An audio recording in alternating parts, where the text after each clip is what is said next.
Ito na guys, dumating na yung order natin na B900 module amplifier.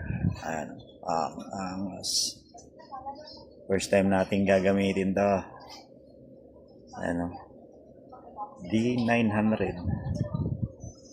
Tapos ito yung mga accessories niya.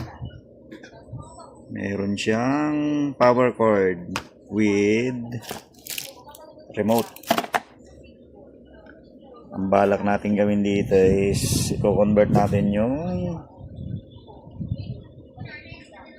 amplifier na concert. Ito ang ilalagay natin na module. May kasama pang mangga. See you. Kung bago ka sa channel ko, please subscribe. Hit notification bell para updated sa mga tutorial na gagawin ko at iba pang. Meron tayo dito guys na isang concert. AB3 Auto ang tatak. Stereo mic mixing amplifier po ito.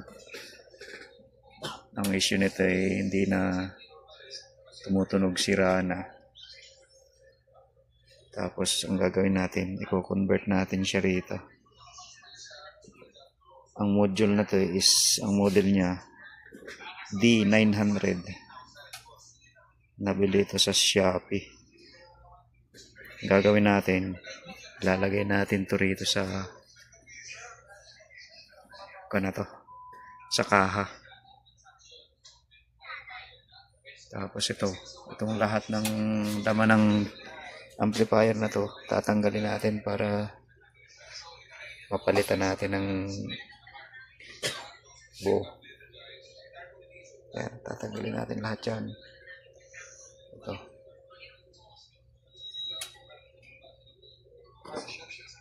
Ito. Siguro iwan ko na lang itong transformer, baka magamit siyang maging power supply. Pero itong motherboard niya, tatanggalin. Ayan. Okay, let's go. Ito na po guys, ang resulta ng aking ginawang conversion. Ayan o. Naka-open na siya sa kaha ng concert. Bali yung dito na part, binutasan ko po yan. Ayan. Tapos pag tinignan mo rito sa likod, ayan po yung kalagayan niya. Ayan. Ang ginamit ko palang power supply ay isang LRS 200 24 volts po yan. Tapos para lalong lumakas yung output niya, naglagay tayo ng dalawang capacitor. Galing po yan dito sa tinanggal natin na board. Ayan o, ito yung board na tinanggal natin, nasira. Ayan o, sunog na yung mga piyesa nya.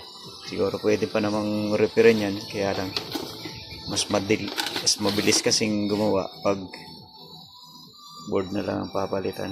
Ayan. Tinanggal ko lang yung capacitor nito para idagdag natin sa power supply.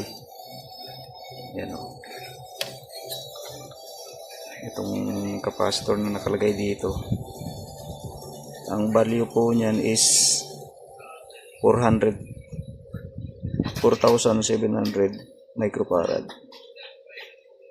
33 volts, dalawa.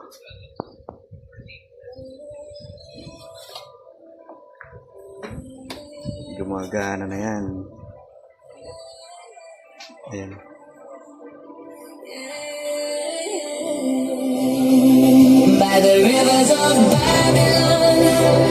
Ayan o. Napakalakas po ng tunog niya.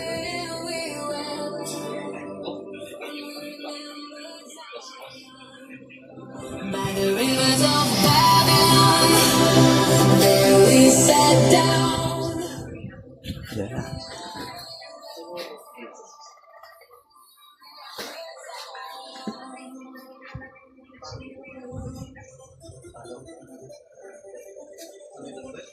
Okay, thank you.